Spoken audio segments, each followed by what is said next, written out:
I've been flying the DJI Neo 2 for about a week now, and honestly, I get why everyone's confused. It's small, light, and friendly, yet somehow feels like it doesn't belong in the beginner category anymore. DJI didn't just refresh the Neo, they changed its purpose. So today, let's figure out who the Neo 2 is actually for and who might want to skip it. At first glance, it looks like a clone of the original Neo. Same enclosed prop guard shell, palm-size frame, and that playful vibe. But the moment you hold it, you feel the difference. It's a little heavier, around 151 grams. But that added weight gives it stability that the first Neo never had. Even in moderate wind, up to about 10 meters per second, it just hangs there, smooth and confident. The redesigned propellers are quieter and sharper. You can tell DJI spent time on aerodynamics this round. There's also that small screen on the front, a surprisingly handy touch when you want quick feedback without pulling out your phone. Add the new 2-axis gimbal and upgraded camera that shoots 4K at 60 frames, or a silky 4K at 1:100 frames for slow-mo. And suddenly you're looking at real cinematic footage from a pocket drone. The detail, the stabilization, even the color handling, way beyond what anyone expected from a beginner quad. Now, who's it really for? Let's start with total beginners. If you've never flown a drone, Neo 2 is basically the safest way to learn. It has omnidirectional obstacle sensing. That means front, back, sides, top, and bottom. So even if you panic, it keeps you from crashing. Gesture controls let you wave to take off or land. Voice commands through your phone let you say start recording and it obeys. That's not marketing, that's real. This drone was built to make you feel like you know what you're doing from flight 1. But here's the twist. After using it daily for a week, I don't think DJI designed it just for beginners. This is a creator's drone disguised as a toy. If you make content, vlog, or travel, this is a camera you can launch anywhere, indoors, outdoors, even in places where bigger drones aren't allowed. It's a low-risk, high-reward tool. The upgraded AI follow system is quick up to 12 meters per second, and now detects whether you're walking, running, or cycling. You can trust it to keep you framed while you move, and for solo creators, that's priceless. Control options are another big jump.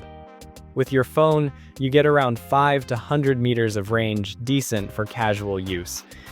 But connect it to DJI's O4 system and suddenly it stretches to 10 kilometers. That's wild. It works perfectly with RCN3, RCN2, and yes, RC2. So if you already own a Mini 5 Pro or Air 3, you don't need new gear.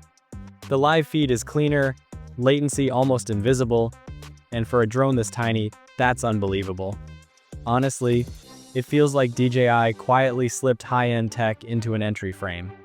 Now, the big complaint everyone's talking about: batteries. The new Neo 2 battery isn't backward compatible with the old Neo. They look similar, but the connector pins and design are different. And yeah, it stings if you already invested in a few spares. But here's the trade-off. These new cells are smarter, more powerful, and you can slot them into the charger either direction. It just works. They deliver roughly 19 minutes of flight time. And despite the extra AI processing and sensors, heat management is noticeably better. You can fly multiple short clips without worrying about thermal warnings. Speaking of sensors, the new obstacle avoidance system genuinely changes how you fly. On the Neo 1, you were constantly nervous indoors. With Neo 2, it's like the drone knows what's around it. It glides confidently through hallways, detects reflections, and corrects itself faster than I expected. It's still not perfect, but way closer to what DJI promised with smart flight intelligence. So who's the Neo 2 really targeting? Here's my take. It's for 3 kinds of people. First, the learners, people who want their first real drone but don't want to crash an expensive one. Second, the travel creators who need something light, quiet, and reliable for spontaneous shots. And third, the experienced pilots who already fly larger DJI drones, but want a compact indoor safe model for practice or B-roll.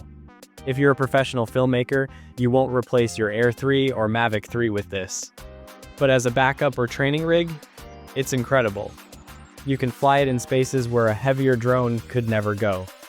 Small studios, cafes, apartments, anywhere. And I have to mention how fun it is. Every time I launched it, people stopped to ask what it was. It's small enough to be friendly, yet powerful enough to impress. And that's exactly the balance DJI seems to be aiming for. Something between a gadget and a creative tool. But I want to hear from you. Do you think the Neo 2 is worth the upgrade from the first Neo? Or did DJI price it too close to the Mini 5 Pro for comfort? Drop your verdict in the comments. I've seen strong opinions on both sides. Let's talk pricing for a second. The base version in China is roughly $400 to $100, and the Fly More combo goes near $700 to $100 with the RC-N3. When it reaches Europe and the US, expect those numbers to rise slightly because of taxes and import restrictions. It's not cheap, but honestly, for what it does, it makes sense. You're paying for peace of mind, the ability to fly without fear. Also, quick note for my viewers.